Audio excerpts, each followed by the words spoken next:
Israel ने Lebanon में final assault शुरू कर दिया है। मकसद है ज्यादा से ज्यादा इलाके पर कब्जा, ज्यादा से ज्यादा हिजबुल्लाह लड़ाकों का सफाया। वो भी तब जब अमेरिका ईरान ने समझौता कर लिया है। दोनों देशों के सुप्रीम लीडर ने समझौते पर मुहर लगा दी है। 39 दिनों का युद्ध, 110 दिनों बाद समझौता।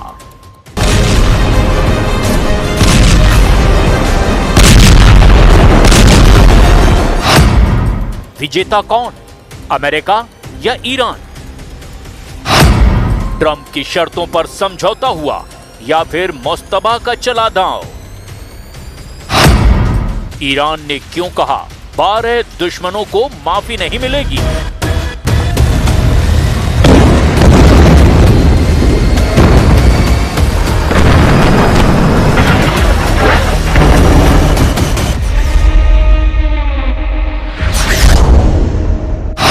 ये समझौता 60 दिनों तक युद्ध नहीं करने का हुआ है।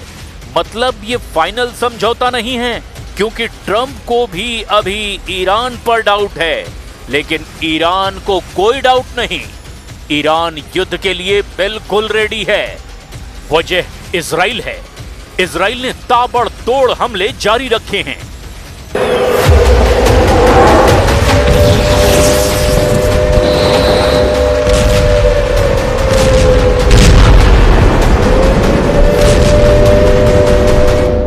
नेतन्याहू ने साफ कर दिया है कि वो इजराइल के सिक्योरिटी से कोई समझौता नहीं करेंगे।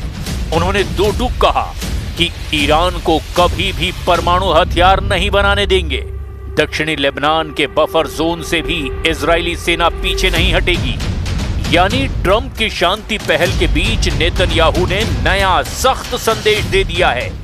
मगर ईरान चाहता है कि स्थायी समझौता तभी होगा जब इजराइल लेबनान से वापस लौट जाए।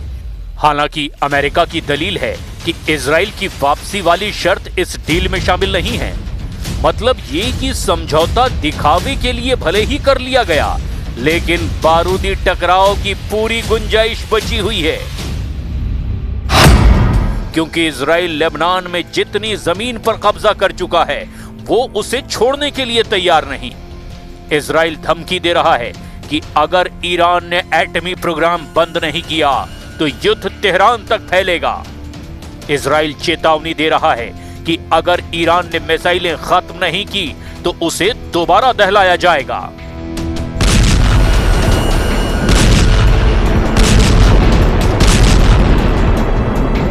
नेतन्याहू ने क्लियर कर दिया है कि अब ट्रंप से उनके फैसले मेल नहीं खा रहे हैं। טוב, הנשיא טראמפ ואני מכירים אחד את השני הרבה שנים. הוא נשיא ארצות הברית, אני ראש ממשלת ישראל. אנחנו הרבה פעמים רואים עין בעין, ויש גם מקרים שאנחנו רואים פחות עין בעין. אני אחראי לאינטרסים הביטחוניים של ישראל, אני עומד עליהם. जबकि ट्रंप ने जैसे ही समझौते पर कलम चलाई, ईरान ने युद्ध में जीत का ऐलान कर दिया। ईरान ने उसे स्टाइल में दावा ठोका है जिस स्टाइल में उसने 39 दिनों तक तमाम दुश्मनों को मिसाइलों की मार से बेदम किया। मसूद पजेश्कियन ने समझौता होने के बाद कहा, ये एक ऐतिहासिक दस्तावेज है और एक शक्तिशाली ईरान का संदेश है। शांति केवल परस्पर सम्मान की छाया में ही साकार होगी। ईरान का इस्लामी गणराज्य अपनी गरिमा और स्वतंत्रता को बनाए रखे हुए है। वैश्विक शांति, प्रगति और क्षेत्रीय सहयोग के प्रति हमेशा प्रतिबद्ध और दृढ़ रहेगा। ईरान की लीडरशिप की तरफ से आ रहे बयानों से बिल्कुल साफ होता जा रहा है कि ये समझौता ईरान की शर्तों पर हुआ है। समझौते की डिटेल बता रही है कि सुप्रीम लीडर मुस्तबा खामनेई अब अरब वर्ल्ड के नए बॉस हैं, क्योंकि अमेरिका से उन्होंने अपनी हर शर्त मनवा ली है। जैसे ईरान शिया मुस्लिम देशों में जितने चाहे उतने लड़ाका ग्रुप बना सकता है। ईरान जब भी मुश्किल में फंसेगा वो हॉर्मुज को हथियार की तरह इस्तेमाल कर सकता है। ईरान सऊदी अरब, यूएई और कतर जैसे दुश्मनों के पर कतर सकता है। कुवैत, बहरीन और ओमान को ईरान अपने ग्रुप में जोड़ सकता है। इन सबसे खतरनाक प्लान ये है कि अब रूस चीन को ईरान खाड़ी में फुल स्पेस दे सकता है। ट्रंप ने कहा है कि अगर पश्चिम एशिया के दूसरे देशों जैसे सऊदी अरब और कतर के पास बैलिस्टिक मिसाइलें हैं तो ईरान के पास मिसाइलें बैन करना गलत होगा। इसीलिए ईरान कुछ मिसाइलें रख सकता है क्योंकि ईरान की मिसाइलें लिटिल लोकेशन को टारगेट करती हैं, वो पूरी दुनिया को तबाह नहीं कर सकती।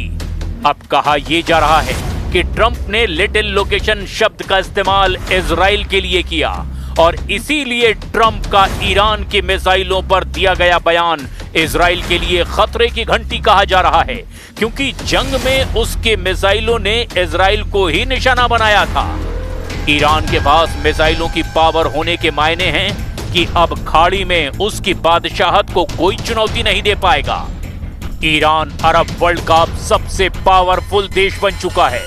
अमेरिका को घुटने पर लाने के बाद ईरान उन दुश्मनों से बदला लेने की तैयारी कर सकता है जिन्होंने युद्ध में अमेरिका को मदद पहुंचाई है।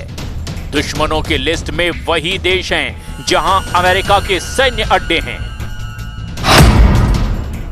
ट्रंप से डील करने के बाद ईरान के टारगेट पर सऊदी अरब के आने का नंबर पहला होगा, क्योंकि प्रिंस सलमान पर ईरान ने युद्ध भड़काने के आरोप लगाए हैं। सऊदी अरब से निपटने के बाद ईरान बहरीन को अपने मिसाइलों का जोर दिखा सकता है, क्योंकि बहरीन ने ईरान पर आंतरिक मामलों में दखलंदाजी के आरोप लगाए।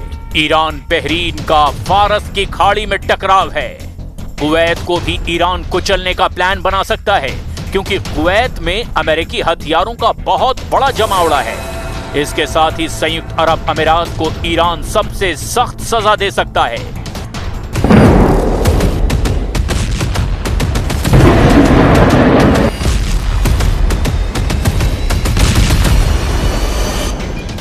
ईरान के बारूदी रुख का अंदाजा बस इसी से लगाया जा सकता है कि अमेरिका से समझौते के बाद ईरानी लीडर अपनी सेना की तारीफों के पुल बांध रहे हैं। ईरान ने समझौते को सुपर पावर पर बहुत बड़ी जीत साबित करना शुरू कर दिया है।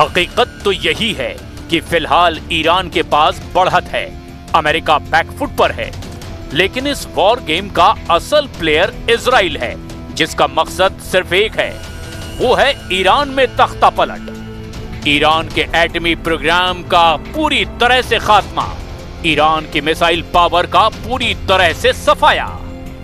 इजराइल अपनी कोशिशें जारी रखे हुए है।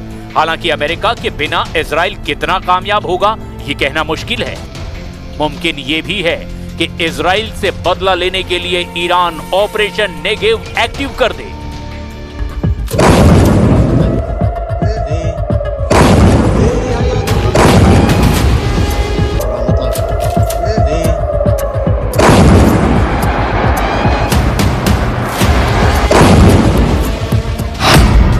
आखिर क्या है ऑपरेशन नेगेव?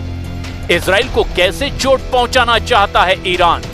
तो जवाब है खून का बदला खून और परमाणु का बदला परमाणु होने जा रहा है। ईरान ने कह दिया है कि युद्ध तुमने शुरू किया, इसे खत्म हम करेंगे।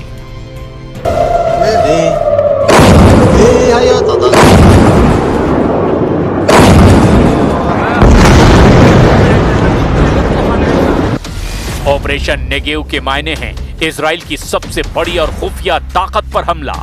ऑपरेशन नेगेव अगर कामयाब हुआ तो समझ लीजिए कि इजराइल की आधी ताकत खत्म हो जाएगी। इस बात का भरोसा ईरान के सर्वोच्च लीडर मुस्तफा खामनी ने अपने कमांडरों को दे दिया है। ईरान की लिस्ट में इजराइल के कई टारगेट हैं। पहला टारगेट तेल अवीव यानी इजराइल की राजधानी। दूसरा टारगेट हाइफा पोर्ट सिटी। तेल अवीव और हाइफा दोनों जगह ईरान की मिसाइलें पहले भी बरस चुकी हैं। तीसरे टारगेट पर इजराइल का सबसे खास परमाणु ठिकाना है नेगेव में डिमोना रिएक्टर पर जहां ईरान किसी भी वक्त हमला कर सकता है। चौथे टारगेट पर इजराइल का सबसे खतरनाक मिलिट्री बेस नेवातीम है, ये भी नेगेव में है। इसीलिए नेगेव के 2 बड़े अड्डों को टारगेट पर लेकर ईरान अपना ऑपरेशन नेगेव शुरू कर सकता है। ईरान जानता है कि अमेरिका की ऐसी ताकत है जिसका वो सीधे सीधे मुकाबला नहीं कर सकता, लेकिन हाइफा और तेल अवीव वाली बमबारी से वो अमेरिका को हद में रहने के लिए आगाह कर सकता है, क्योंकि ऑपरेशन नेगेव में उन अमेरिकी अड्डों पर बमबारी का प्लान भी है जहां डिफेंस सिस्टम की दीवार नहीं, खाड़ी देशों में अमेरिका के जितने भी अड्डे हैं वहां उसके बहुत ही खतरनाक हथियार हैं। यहां अमेरिका का F-16 भी है, F-15 भी है, F-18 भी तैनात है और मौके मौके पर F-22 और F-35 जैसे स्टेल्थ फाइटर भी अमेरिका यहां तैनात करता रहता है। इसमें ईरान के लिए सबसे बड़ा खतरा है कतर का अल उदैद एयरबेस, जो पूरे पश्चिम एशिया में अमेरिका का सबसे बड़ा मिलिट्री बेस है। यहां अमेरिका के अलावा ब्रिटेन की रॉयल एयरफोर्स भी तैनात है। दोनों देशों के यहां करीब 150 फाइटर जेट और बाकी विमान और ड्रोन भी तैनात रहते हैं।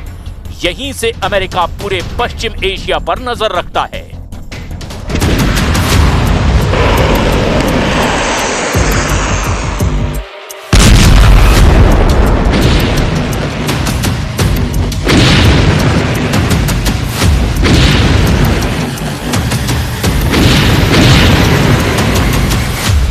लेकिन अब इन इलाकों में रूस चीन का दबदबा कायम होना तय है, क्योंकि ईरान ने ट्रंप से जो डील की है उससे मुस्तबा खामनेई का वर्चस्व अरब वर्ल्ड में कायम हो गया है, जिससे रूस और चीन के लिए अब खाड़ी में एंट्री के सारे रास्ते क्लियर हैं।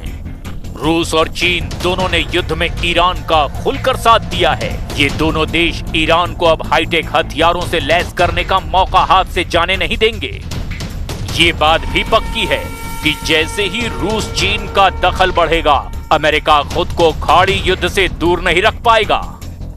जाहिर है ट्रंप जिस मुसीबत से पीछा छुड़ाने के लिए 300 अरब डॉलर का हर्जाना देने के लिए तैयार हुए हैं, वो व्हाइट हाउस की बाउंड्री के पास ही मंडरा रहा है।